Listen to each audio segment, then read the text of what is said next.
أعوذ بالله السميع العليم من الشيطان الرجيم. بسم الله الرحمن الرحيم. الحمد لله والعاقبة للمتقين ولا عدوان إلا على الظالمين. بينين تيرو أمي فيسبوك سانفي أمنا بموي بي مادوكا مامو ني أتوي محمد Mayi Watara. Muhammad Mayi Watara abe wajulu ke akukai karamoy kay mu alimami amena puma ale de kambi nyaka video do soro sisan Sawana TV abe ga puma latu dalauka na Allah subhanahu wa ta'ala sonama amena puma ye kapo ale kunfin de fɛn t'a kunkolo kɔnɔ dɔnnibaga tɛ fɛn tɛ a kunkolo kɔnɔ a tɛ kodɔnbali don c'est un ignorant ça veut dire quoi maa mun tɛ fɛn dɔn fɛn t'a kunkolo kɔnɔ Muhammad Mayi Watara a nɛn ka di a bɛ kuma aw b'a lamɛn k'a sɔrɔ a sigilen bɛ yɔrɔ mun na k'a bɛ ka wajulu kɛ a n'o man kan a bɛ ka tafsiri mun kɛ ani tafsiri kɛli man kan mena debi kelen lase ama Muhammad Mayi Watara i bɛ ka tafsir kuranɛ tafsiri mun kɛ est ce que haya b'i bolo kuranɛ kɔnɔ min b'i autoriser i ka kuranɛ tafsiri kɛ o haya b'i bolo kuranɛ kɔnɔ wa o t'i bolo i bɛ ka fɛn kɛ fɛn mun ni a ma daga e ye k'a kɛ kuranɛ kɔnɔ i tɛ bɔ ni haya kelen kuranɛ kɔnɔ min b'a yira k'e Mayi Watara ka kuranɛ tafsiri kɛ o tɛ yen o i bɛ ka kuma laturu mun kan munna ko i ye ignorant i tɛ kodɔn ka da kan n'i bɛ kuma fɛn kan f'i ka dɔn fɛn min i bɛ ka kuma kan mun de don ni ne ko n bɛ kuma laturu kan o la ne bɛ laturu dɔn fɔlɔ de laturu ye mun ye mun de b'a la mun man ɲi mun de b'a la mun ka ɲi f'i k'o de dɔn fɔlɔ i ka laturu dɔn i ka sɔrɔ k'a fɔ laturu man ɲi walima ni ala ka kumakan bɛ yen min b'a yira ko laturu man ɲi i bɛ na n'o ye komi i yɛrɛ ko k'i tɛ kuma a man ɲi a ka ɲi kan an ka sɔn o ma an sɔnn'o ma i ko laturu dalaw k'u b'u fa filanw ka wariw minɛ u b'u ba filanw ka wariw de minɛ k'u tɛ fɛn dɔn e yɛrɛ de tɛ fɛn dɔn munna i tɛ fɛn dɔn parce que e sigilen bɛ chaise min sanfɛ k'a fɔ k'i bɛ ka ala ka kumakan k'i bɛ kuranɛ tafsiri kɛ o yamaruya ma di e ma e ka kuranɛ tafsiri kɛ ala m'a fɔ mɔgɔ si ye k'i ka kuranɛ tafsiri kɛ ala ko dɔnni de bɛ ale ka kuranɛ tafsiri kɛ el ilmu dɔnni dɔ de bɛ yen o de bɛ ale ka kuranɛ tafsiri kɛ o dɔnni dun tɛ e la o dɔnni tɛ e la e b'a kuranɛ tafsiri kɛ cogo di e Mayi Watara dɔnni t'i la min b'a bila e ka kuranɛ tafsiri kɛ o dɔnni t'i la parce que ala ko kuranɛ kɔnɔ ko ale ka kuranɛ bɛ tafsiri kɛ ni dɔnni dɔ de ye mais o dɔnni ka tila k'a fɔ ko mɔgɔ dɔw de b'a dɔn a ye se olu ma olu de bɛ se ka dɔnni nin k'a fɔ aw ye a bɛ kuranɛ kɔnɔ bɛɛ ka kuranɛ kɔnɔ mais e Mayi Watara o dɔnni t'e la e ye kunfin de e tɛ foyi kalama e bɛ ka kuma turabudala mun kan o turabudalaw daji ka fisa ni e ye to min kɛra mɔgɔ k'a daji tu duguma tu o ka fisa ni e Mayi Watara yɛrɛ jɔlen ye parce que dɔnni dɔ b'ale la ala ye dɔnni min fɔ kuranɛ kɔnɔ o dɔnni b'ale la k'a fɔ a ye kuranɛ tafsiri kɛ ni dɔnni min ye o dɔnni bɛ tɔ min karamɔgɔ la mais o dɔnni tɛ e la o de i bɛ ka keleya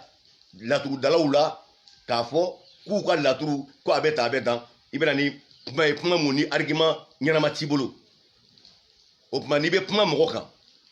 k'a fɔ ko nin fɛn man ɲi o y'a sɔrɔ i b'o fɛn dɔn fɔlɔ mais e bɛ kuma fɛn kan i tɛ fɛn mun dɔn ala dun ko kuranɛ kɔnɔ ko ne ka hayaw bɛ tafsiri ni fɛn dɔ de dɔnni dɔ de b'o tafsiri kɛ mais ko f'i ka se o dɔnni dɔnbaga ye walima i ka se o dɔnni dɔnbaga ma o de bɛ se k'ale ka hayaw tafsiri kɛ e dun b'i sigi k'e bɛ kuranɛ tafsiri kɛ alors que a dɔnni t'i la o dɔnni t'e la parce que n'o dɔnni b'e la e ta b'o laturu man ɲi walima e ta b'o laturu dalaw bɛ ta e t'o fɔ parce que u b'a yira k'e tɛ fɛn dɔn de wala an bɛ min fɔ Mayi Watara ye k'a fɔ k'a ka taa kalan kɛ fɔlɔ a ka taa dɔnni ɲini fɔlɔ parce que ala ko Muhammad ma kul rabbi zidni ilma Muhammad a fɔ ko n ka dɔnni d'i ma kul rabbi zidni ilma ala bɛ ka kuma Muhammad de fɛ Muhammad min ni kuranɛ bɛ ka jigin a dusukun kan kuranɛ bɛ ka jigin ale dusukun de kan mais ala ko ka taa fɔ k'a k'a ɲini ala fɛ ala ka dɔnni d'a ma o kɔrɔ o tɛ kuranɛ ye tuguni dɛ bon e dun filɛ de sisan dɔnni foyi tɛ e la e ko k'e bɛ kuranɛ tafsiri kɛ i bɛ na ni haya kelen haya mun b'a fɔ n y'o de kɛ n ka numéro sɛbɛn n ka fɛn sanfɛ ibina ni haya kele kuranɛ kɔnɔ haya min bɛ e autorisé i ka kuranɛ tafsiri kɛ o haya t'i bolo yen wa maro i tɛ se ka na n'a ye fo ka diɲɛ wuli i tɛ se ka na n'o haya o tɛ yen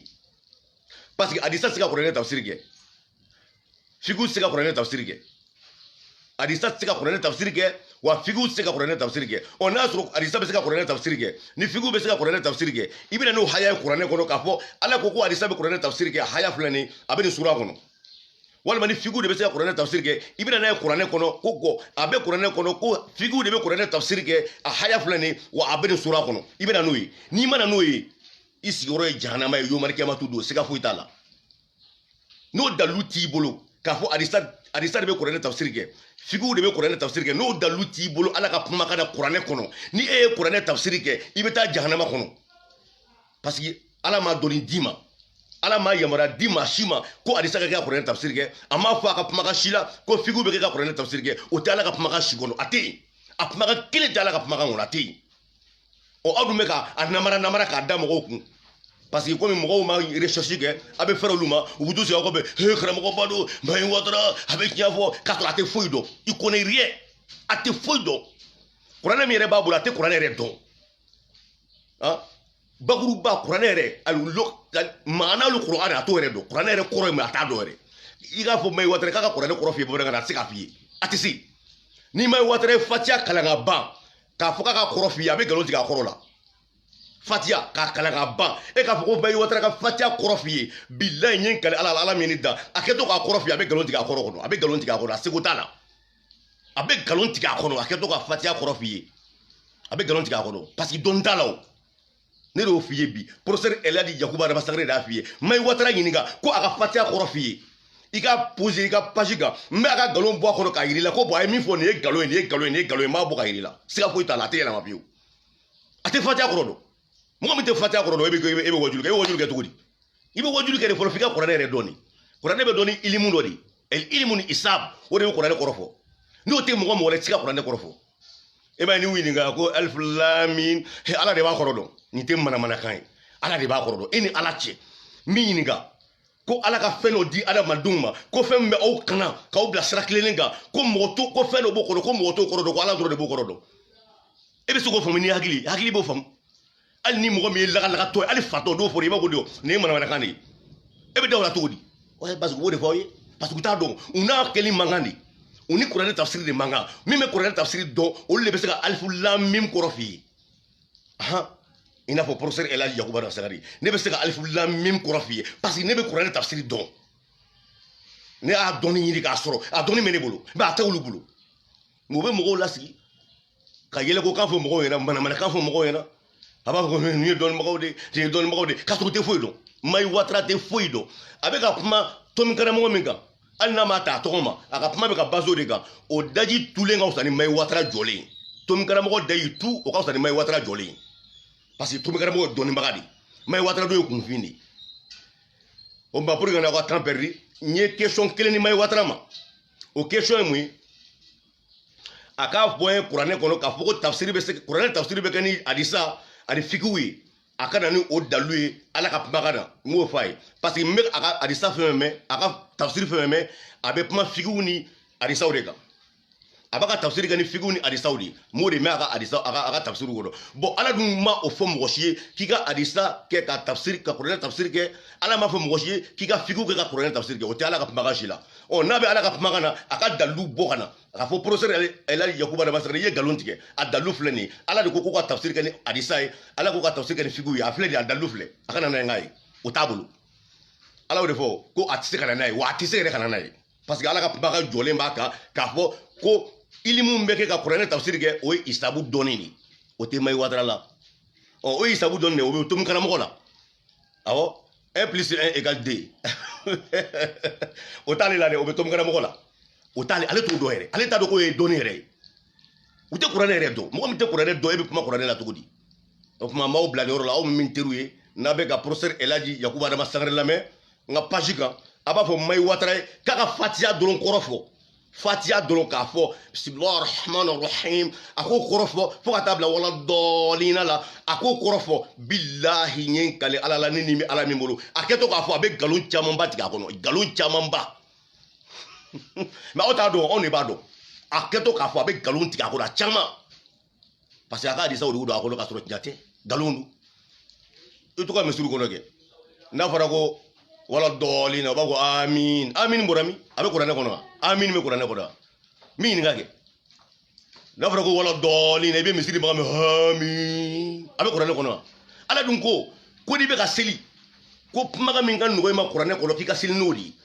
kuma min ka nɔgɔ i ma kuranɛ kɔnɔ k'i ka seli n'o de ye ala y'o de fɔ ɔ e amina min fɔ sisan i ka misiri kɔnɔ est-ce que o bɛ kuranɛ kɔnɔ wa munna e y'o fara ala tɔgɔ kan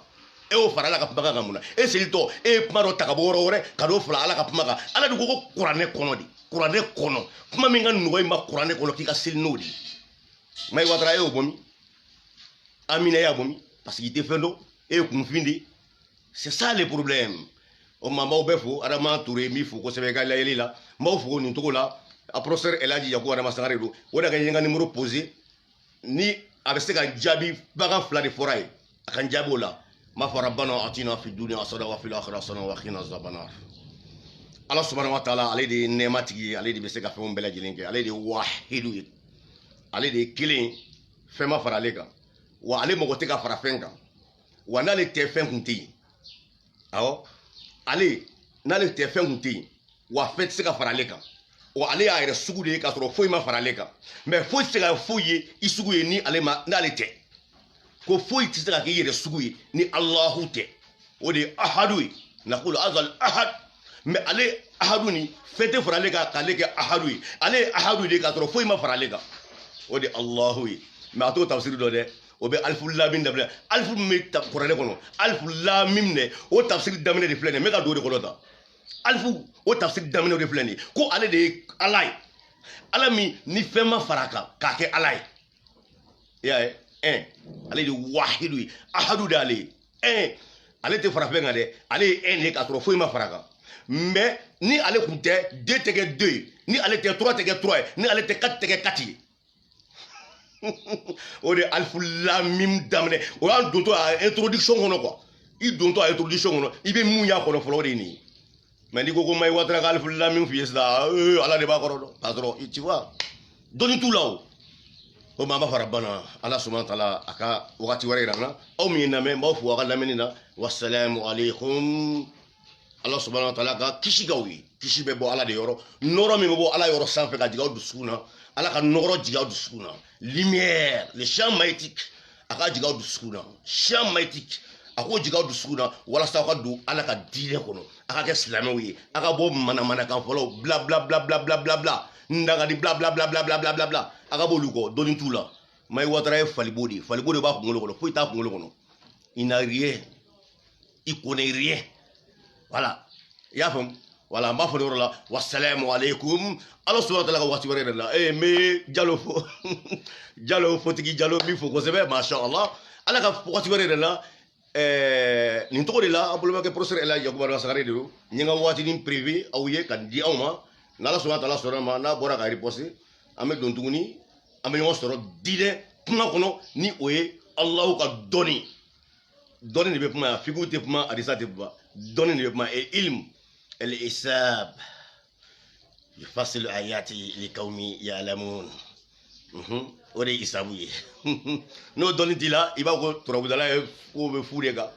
turabudala isabu dɔnni de b'ale la ne tɛ turabu da ne tɛ turabu yɛrɛ dɔn mɛ min dɔn o fana ka bon o de ye isabu ye masha Allah wasalamu aleykum ila liqa